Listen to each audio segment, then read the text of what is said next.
Telangana CM Revanth అధ్యక్షతన సెక్రటేరియట్లో cabinet సమావేశం కొనసాగుతోంది. ఎంపీటీసీ, జెడ్పీటీసీ ఎన్నికల నిర్వహణపై సమావేశంలో చర్చ జరిగింది.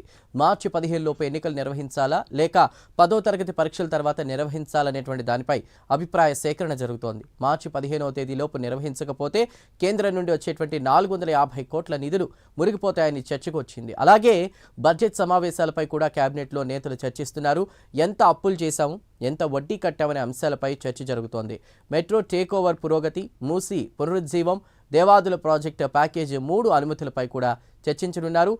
రైట్, ఇక ఫీల్డ్ రిపోర్ట్ ద్వారా మరింత సమాచారం అందించడానికి మా ప్రతినిధి అజీం సిద్ధంగా ఉన్నారు.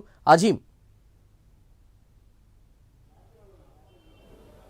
తెలంగాణ సీఎం రేవంత్ రెడ్డి అధ్యక్షతన సెక్రటేరియట్లో కేబినెట్ సమావేశం గత గంటన్నర నుంచి కూడా కొనసాగుతుంది. అయితే ఈ సమావేశంలో పలు కీలకమైన అంశాలు చర్చ జరుగుతుంది. అలాగే మంత్రుల నుండి కొన్ని అభిప్రాయాలు కూడా ఏదైతే సీఎం రేవంత్ రెడ్డి తీసుకుంటున్నట్టు కూడా మనకు తెలుస్తుంది. దీంట్లో ప్రధానంగా కూడా జెడ్పీటీసీ, ఎంపీటీసీ ఎన్నికలకు సంబంధించిన అంశంపై సుదీర్ఘంగా చర్చ జరిగినట్టు మనకు తెలుస్తుంది. ఏదైతే మార్చి 15 తేదీలోపు ఏదైతే ఎంపీటీసీ, జెడ్పీటీసీ ఎన్నికలు నిర్వహించాలని చెప్పి ఏదైతే డెడ్ లైన్ ఉంది, సో లేకపోతే కేంద్రం నుంచి వచ్చేటువంటి లోకల్ బాడీస్ వచ్చేటువంటి నిధులు 450 కోట్లు ఏవైతే ఉన్నాయో అవి కొలాప్స్ అయ్యేటువంటి అవకాశం ఉంటుంది. సో ఇక్కడ మరొక అంశం కూడా దీనికి ముడిపడి ఉన్నటువంటి అంశాలు కూడా చాలా ఉన్నాయి. ఏదైతే దీనికి సంబంధించి 10వ తరగతి పరీక్షలు ఉన్నాయి, ప్రస్తుతం ఇంటర్ ఎగ్జామ్స్ ఉన్నాయి.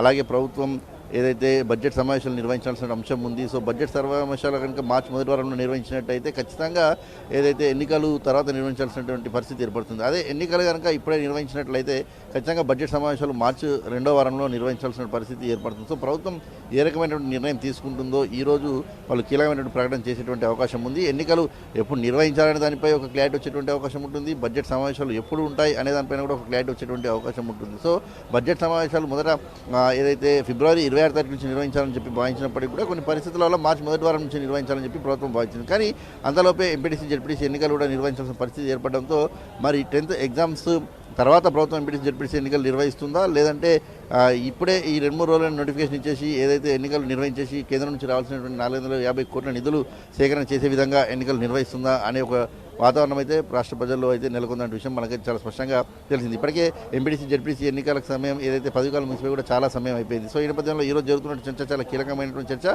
సో ఖచ్చితంగా దీనికి సంబంధించి అటు బడ్జెట్ సమావేశాలు అలాగే ఎంపీటీసీ, జెడ్పీటీసీ ఎన్నికలకు సంబంధించినటువంటి 2 విషయాలపైన ఈరోజు క్లారిటీ వచ్చేటువంటి అవకాశం చాలా స్పష్టంగా మనకు కనిపిస్తుంది. దీంతోపాటు రైతు భరోసాకు సంబంధించినటువంటి అంశం కూడా ఏదైతే రాష్ట్ర వ్యాప్తంగా ఉన్నటువంటి రైతులందరూ కూడా ఎదురు చూస్తున్న అంశం.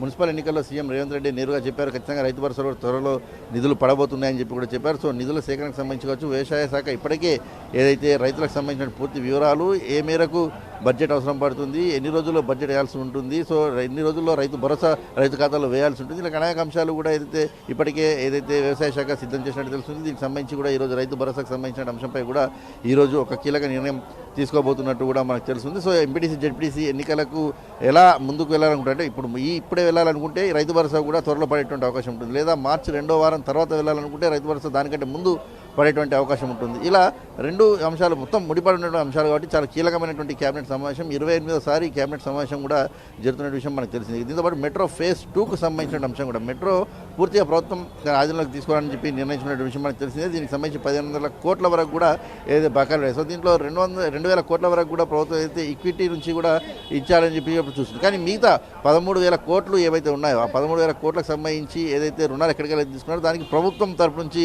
షూరిటీ ఇచ్చే విధంగా ప్రభుత్వం దానికి సంబంధించి ఒక సబ్ కమిటీని కూడా ఏర్పాటు చేసింది. సబ్ కమిటీ దాంట్లో చర్చలు కూడా జరిపించింది. సో సబ్ కమిటీ నివేదికను కూడా ఈరోజు కేబినెట్ ముందు పెట్టినట్టు కూడా తెలుస్తుంది. సో ఈ విషయంలో 13,000 కోట్లకు ప్రభుత్వం ఏ రకమైనటువంటి అష్యూరెన్స్ ఇస్తుంది ఇవన్నీ కూడా తెలియాల్సి ఉంటుంది. దీంతోపాటు మూసీ సుందరీకరణకు సంబంధించిన అంశం ఉంది. అలాగే ఎండాకాలం వస్తున్న సందర్భంలో తాగునీటి సమస్య, పవర్ సమస్య, అలాగే ఇలాంటి అనేక సమస్యలు ఏదైతే ఈరోజు కేబినెట్లో చర్చకు ఉన్నాయి. సో పెండింగ్ బిల్లు ఉద్యోగులకు సంబంధించినటువంటి 1.5% ఇచ్చేటువంటి ఇలాంటి అనేక ఇష్యూస్ ఈరోజు కేబినెట్ సమావేశంలో రానున్నాయి. సో ఈరోజు పలు కీలకమైన ప్రకటనలు కూడా జరగడం కూడా తెలుస్తుంది. మొత్తంగా కేబినెట్ అయితే సుమారు 8 గంటల వరకు జరిగేటువంటి అవకాశం అయితే మనకు చాలా స్పష్టంగా కనిపిస్తుంది. సో అప్పటిలోపు మంత్రులు ప్రెస్ మీట్ నిర్వహించి కూడా దీనికి సంబంధించినటువంటి పూర్తి వివరాలు అలాగే కొన్ని కీలక ప్రకటనలు చేసేటువంటి అవకాశం ఉంటుంది. దీంట్లో ప్రధానంగా గ్రేటర్ హైదరాబాద్ సంబంధించి కూడా 3 కార్పొరేషన్లు ప్రభుత్వం ఏర్పాటు చేసింది. ఈ 3 కార్పొరేషన్లకు సంబంధించినటువంటి కొన్ని అధికారులకు సంబంధించినటువంటి విభజన చేయాల్సిన అంశం ఉంది. సో ఈ విభజనకు సంబంధించిన అంశం, ఆ గ్రేటర్ పరిధికి సంబంధించిన ఎన్నికల నిర్వహణ అంశం కూడా ప్రభుత్వం ఈ కేబినెట్లో చర్చించేందుకు అవకాశం మనకు కనిపిస్తుంది. Chandu. Right Azeem, thank you for the report.